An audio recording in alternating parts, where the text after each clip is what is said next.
मंथन news Maharashtra समर्थकांनी सुरू केलेली आजच्या आरतीला महाआरतीला नाही सांगू शकत होत आहे। त्या निमित्ताने मी आणि माझे सहकारी आमदार आदरणीय महेश दादा लांडगे यांचे मान्यवर या आरतीला उपस्थित होतो। मोठ्या प्रमाणामध्ये गौरक्षक या आरतीला उपस्थित होते आणि एकत्र मिळून त्यांनी केलेलं काम आमचे शिवशंकर स्वामी म्हणून एका तरुणांनी ज्या पद्धतीने तो महाराष्ट्रामध्ये गौरक्षणाचं काम करतोय त्या कामाला कौतुक करणं आणि सरकार म्हणून गौरक्षकांना पाठिंबा देणं यासाठी मी आवर्जून इथे उपस्थित होतो।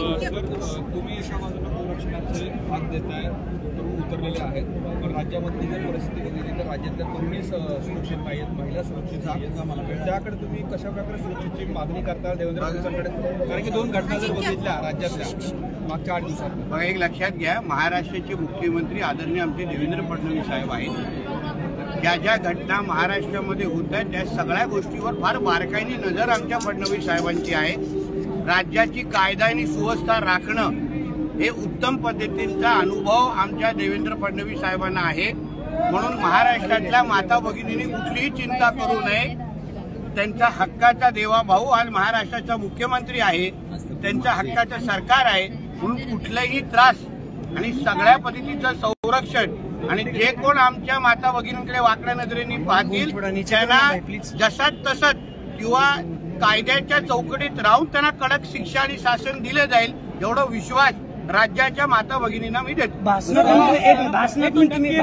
हिंदी में बताइए।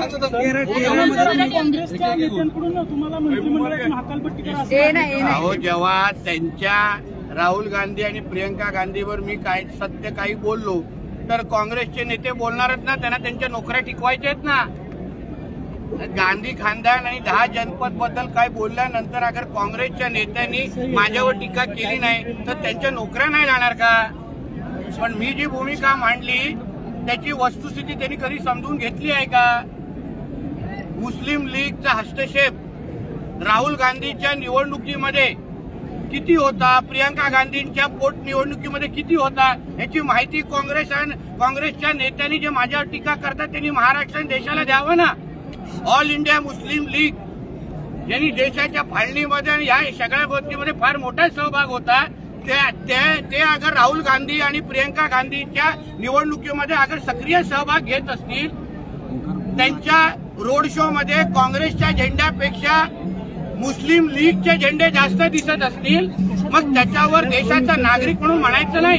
केरला आमचा आहे, आमच्या देशाचा एक भाग आहे आणि आमच्या देशामध्ये राहून अगर कोणी पाकिस्तानचे गोडवे घात असतील, पाकिस्तानची मदत करत असेल तर त्यावर बोलणं भारतीय म्हणून माझं परम कर्तव्य म्हणून ते बोललेलो आहे। सर, भाषणातून तुम्ही अनेकदा उल्लेख केला की आता तुमचं सरकार आहे, फडणवीसांचं सरकार आहे, हिंदू सरकार, नेमका नितेश राणेंचा हा इशारा कुणाला होता? आमचं राज्य हे हिंदुत्व विचाराचं सरकार आहे।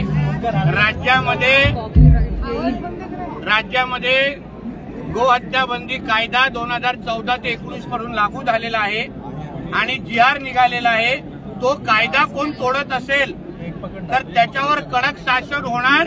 या निमित्ताने मी काही गोष्टीची आठवण करून दिली। शेवटी राज्यामध्ये कोणालाही कायदा तोडण्याचा अधिकार नाही। कत्तलखाने कोणाच्या जोरावर चालताय? जेव्हा गो हत्या बंदी कायदा राज्यामध्ये आहे तर मग कशाला चालू आहे? मग अशा पद्धतीच्या बेकायदेशीर गोष्टी अगर आमच्या राज्यामध्ये होत असतील तर त्यांना परत परत आठवण करून देण्याची गरज आहे की हे भगवादारांचं सरकार आहे आणि हिंदुत्ववादी विचाराचं सरकार आहे। याच्यावरून पण सरकारवर आता टीका केली जाते, अजून कारवाई कुठली होत नाहीये। हे तुम्हाला असं वाटतं की कारवाई होत नाहीये? रोज ज्या पद्धतीने कारवाई सुरू आहे, त्यांच्या प्रॉपर्ट्या जप्त केल्या जात आहेत, सगळ्या पोलीस खातं व्यवस्थित पद्धतीने काम करत आहे। आमचे देवेंद्र फडणवीस साहेब प्रत्येक गोष्टीवर बारकाईने लक्ष ठेवून आहेत, म्हणून ज्या पद्धतीने कारवाई अपेक्षित आहे तर योग्य पद्धतीने कारवाई होणार।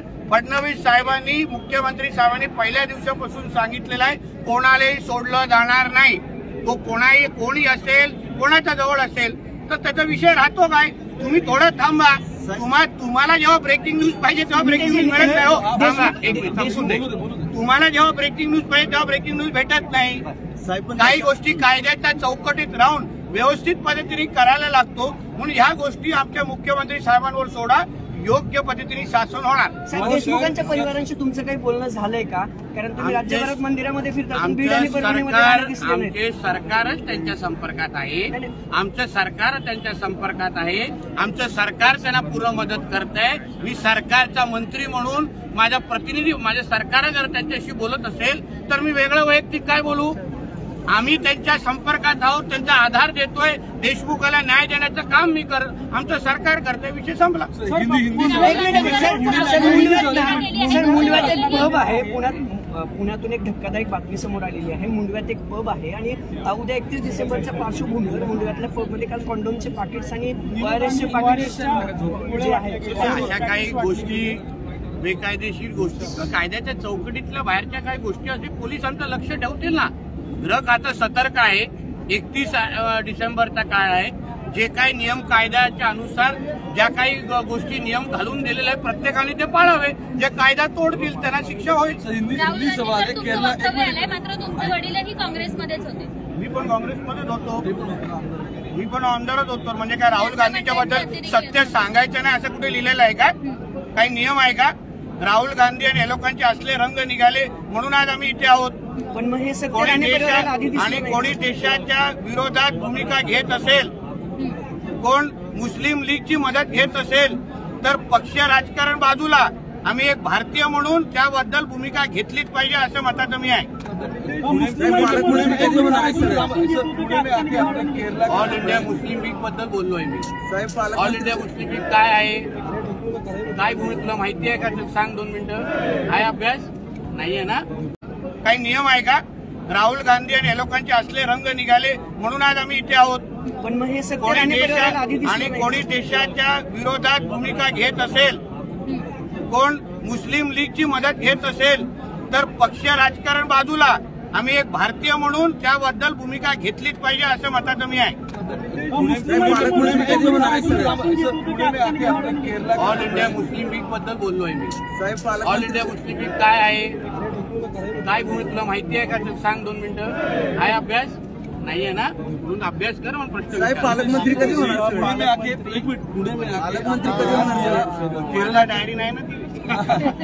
माझा विषय ना आमच्या सरकारच्या प्रमुखांना विचार. तुम्हाला पालकमंत्री व्हायला आवडेल का? पालकमंत्री सरकार जी जबाबदारी देईल, मुख्यमंत्री जी जबाबदारी देईल मी पार पाडणार. तुला संपादक व्हायला आवडेल का? नाही आवडणार. सांगून टाक ऑन रेकॉर्ड. धनंजय मुंडे थांबा रे.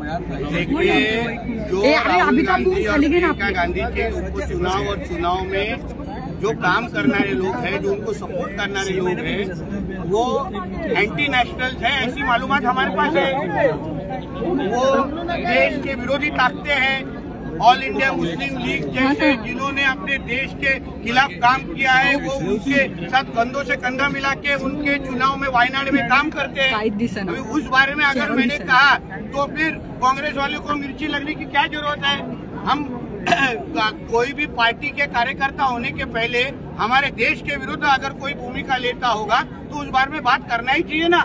पाकिस्तान के झंडे कोई लहराता होगा तो उसके बारे में बात नहीं करना चाहिए. वही अगर मैंने बात रखी, केरल हमारा है, हमारे देश में है, हमारे हिंदुस्तान का भाग है और हमारे हिंदुस्तान के केरल में अगर कोई भी पाकिस्तान के जैसे काम उधर करता होगा, हिंदुओं को परेशान करता होगा, बड़े पैमाने पे हिंदुओं का उधर कन्वर्जन किया जाता है, तो ये सारी भूमिका अगर मेरे माध्यम से अगर मैंने सामने रखी, मतलब क्या मैंने केरल को बाहर पाकिस्तान में डाला नहीं. केरल हमारा ही है और हमारा ही रहेगा और आगे जाके केरल ये भगवादारी होगा, इतना विश्वास से कहूँगा. लेकिन मंत्री धनंजय सर मंत्री है कि अगर केरला में आपका कहना है कि केरला में आतंकवाद मतलब और पैदा किया जा रहा है और बढ़ रहा है उस तरह, लेकिन केरल का लिटरेसी रेट तो आपको दिखा रहा है कि वो इंडिया में सबसे ज्यादा है. लिटरेसी रेट और आतंकवाद का क्या संबंध है आप मेरे को बताइए जरा. क्या रिलेशन है बताइए मेरे को. आतंकवाद ये एक अलग विषय है, लिटरेसी रेट ये अलग विषय है। आपका जरा सवाल का थोड़ा जरा आप स्टडी करके पूछेंगे ना, मेरे को जवाब देने को भी मजा आएगा। सर ज्या पद्धतीने सर अभी आपने आरोप लगाया कि जो लॉज है उसको इम्प्लीमेंट नहीं, वापिस आप गलत सवाल मत पूछो मेरे को। आप एक तो खुद के ऊपर मेरे ऊपर आ रहे हैं। कोई प्रशासन, मेरे को प्रशासन का हम लोग मदद लेंगे, हम सरकार में है। आप गलत एंगल से मत करो कुछ। आप हमारे पहचान के मुंबई से अभी पुनः ट्रांसफर हुए आप। मेरा कहना इतना ही है, हमारे राज्य में गो हत्या बंदी कायदा 2014 से 19 तक है। हमको इतना ही हम चाहते हैं कि लॉ सबने फॉलो करना चाहिए, कानून सबने फॉलो करना चाहिए, और जो कानून तोड़ने वाले लोग हैं प्रशासन ने उनको कार्रवाई करना चाहिए। इतना ही सादी हमको अपेक्षा है। आज अगर हमारे स्टेट में अगर गोबंदी कायदा है, गोवंश हत्या बंदी कायदा है, तो भी यहाँ कत्ल खाने अगर चल रहे होंगे तो वो सारे एलिमेंट्स को ढूंढ के उनके ऊपर कार्रवाई करना चाहिए। इतने ही मैंने कहा है। सर कुछ भी है आजपर्यंत किती वाढवणार टीआरपी रे माझ्या नावाने। सर बीडचे सर आजपर्यंत भाजपच्या नेतृत्वाने ज्यांच्यावर आरोप झाले त्यांना पदापासून बाजूला केलं। भाजप नेतृत्वाने आजपर्यंत ज्या मंत्र्यांवर आरोप झाले त्यांना बाजूला केलं, तर आज धनंजय मुंडेंवर आरोप होत आहेत। पण महायुतीचा घटक म्हणून लक्षात घ्या, तो आमच्या सरकारचे प्रमुख आणि त्या सगळ्या बाबतीमध्ये निर्णय घेतील। चला, धन्यवाद, जय श्रीराम। सर